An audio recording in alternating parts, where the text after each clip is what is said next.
एक रेवती नाम की लड़की रहा करती थी। वो बहुत ही सुंदर दिखा करती थी। कॉलेज में उसके बहुत से लड़के दीवाने थे। अब एक दिन रेवती अपनी माँ से, गुड मॉर्निंग मॉम, मुझे कुछ पैसे चाहिए, कुछ काम है। अरे, तुम्हें पैसे किस लिए चाहिए? अरे माँ, कॉलेज में फंक्शन है, इसीलिए मुझे कपड़े खरीदने हैं, मुझे पैसे दे दो। हाँ, ये लो पैसे, मगर जो वापस आए वो मुझे दे देना। जी माँ।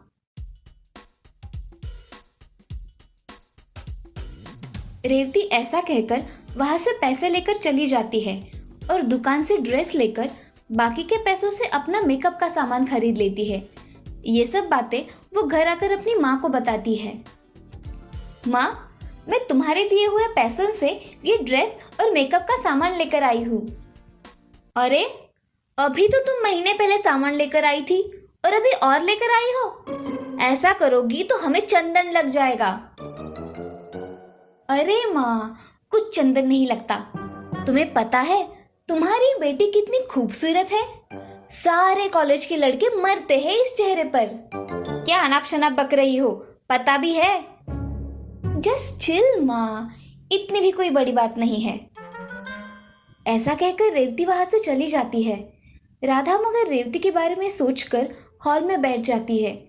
तभी रेवती के पिताजी सुभाष वहां आ जाते हैं। क्या हुआ है राधा, बड़ी चिंता में दिख रही हो? अरे, इस लड़की का क्या करूं मैं? बहुत बदतमीज हो गई है। पैसों की तो कोई अहमियत ही नहीं है इसको।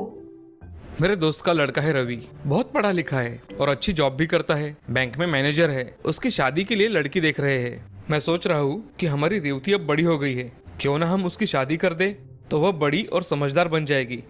हाँ, वैसे आप सही कह रहे हो।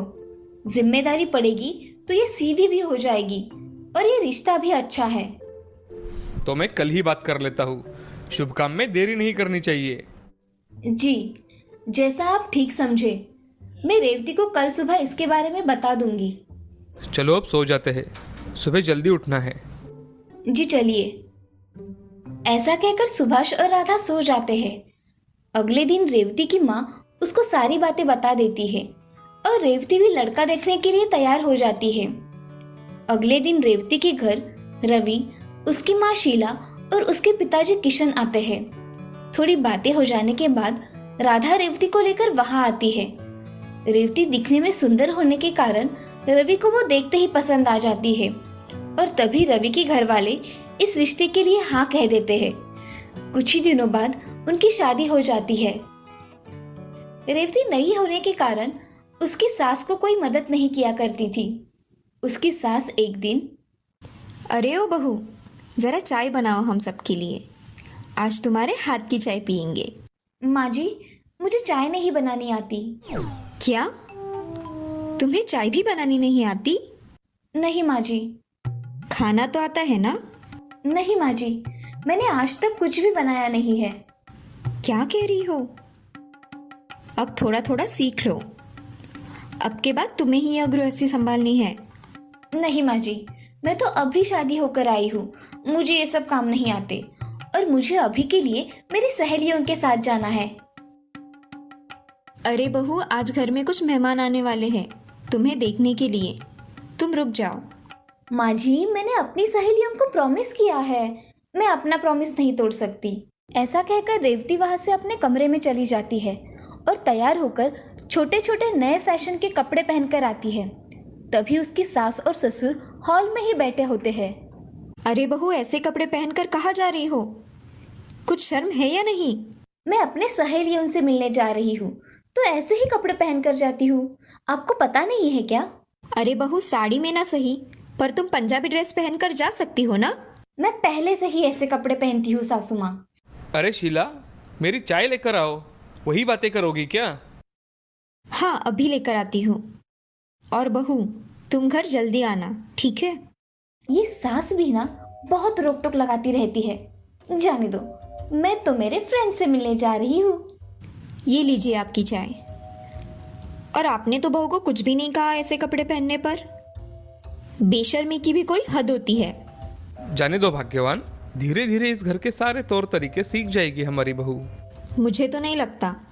यहाँ तो चाय बनानी भी नहीं आती, तौर तरीके तो दूर की बात है। ऐसा कहकर शीला अपना काम करने किचन में चली जाती है। ऐसे ही कुछ दिन बीत जाते हैं। तभी घर पर रेवती की कुछ सहेलियां आ जाती है। हाय रेऊ, कैसी हो? और ये काम वाली रखी है क्या तुमने? हाय सोना शिवानी, कैसी हो तुम? ये मेरी सास है। आओ बैठकर बातें करते हैं। ऐसा कहकर सोना, शिवानी और रेवती बैठकर बातें करने लगते हैं। उसी समय रवि ऑफिस के लिए निकलता है और उन सहेलियों की बातचीत उसके कानों पर पड़ती है।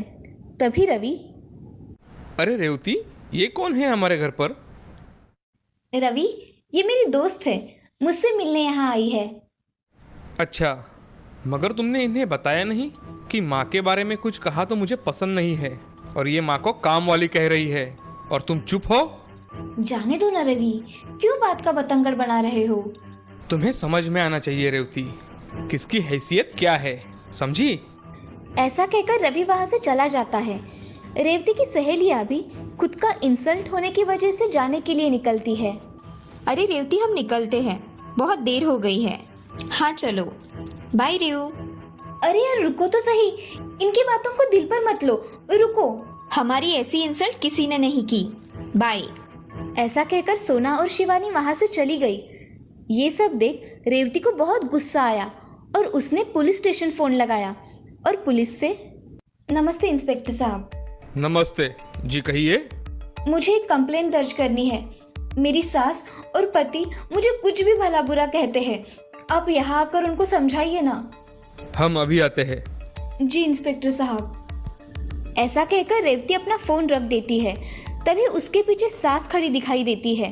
तभी, माँ जी आप कब आई? तुम जब पुलिस स्टेशन में फोन कर रही थी तभी आई। और क्यों खुद की इज्जत खुद ही चौराहे पर निकालने पर तुली हो? मेरे और मेरे बेटे के बारे में तुमने बहुत कुछ कहा है। अब वो तुम्हें माफ करेगा या नहीं मुझे पता नहीं। आप लोगों को ऐसा ही चाहिए, समझी? फिर ठीक है बहू, मैं मेरे बेटे को बुला लेती हूँ। ऐसा कहकर रेवती की सास वहां से चली जाती है और अपने बेटे को फोन करके घर पर बुला लेती है। ये सब सुनकर रवि हक्का बक्का हो जाता है और जल्दी जल्दी में घर चला आता है। तभी रवि के घर पुलिस आ जाती है। पुलिस को देख रवि, क्या हुआ इंस्पेक्टर साहब, आप यहाँ? मुझे आपकी पत्नी ने यहाँ बुलाया है। उन्होंने आपकी और आपकी माँ की कंप्लेंट लिखवाई है। क्या? मगर ऐसा कुछ भी नहीं हुआ है इंस्पेक्टर साहब। ऐसी कंप्लेंट लिखवाई है आपकी बीवी ने। रेवती, तुमने कंप्लेंट लिखवाई है?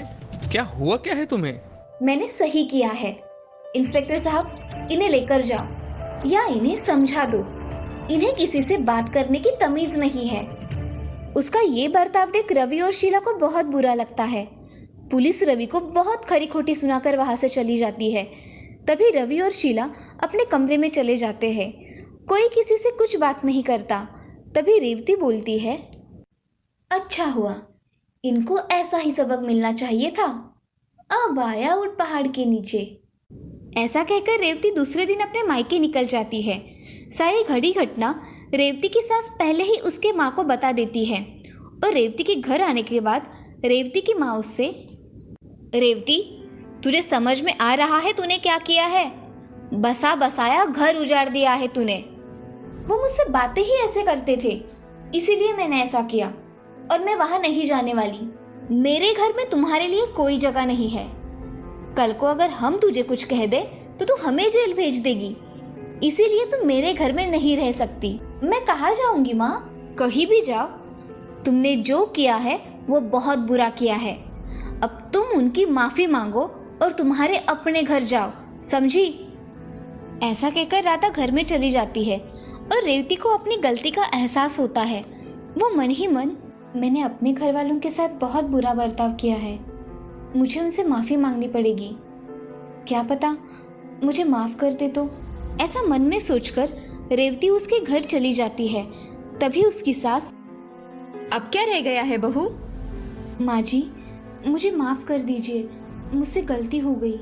अरे तुम किस मुंह से माफी मांग रही हो रेवती? अगर मेरे बेटे ने तुम्हें माफ कर दिया है तो ही मैं तुम्हें माफ कर दूंगी। हाँ माँ जी, मैं उनसे भी माफी मांगती हूँ। और अब क्या रह गया है रेवती? मुझे माफ़ कर दीजिए, मैंने बहुत बड़ी गलती कर दी है। मैं आइंदा से ऐसा नहीं करूँगी।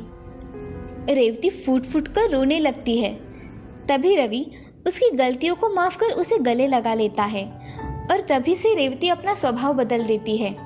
अब वो घर में सारे काम मन लगाकर सीखती है और बड़ों का सम्मान करती है। अब वो पहले वाली बेशरम बहू नहीं रही थी, अब वो संस्कारी बहू बन गई थी।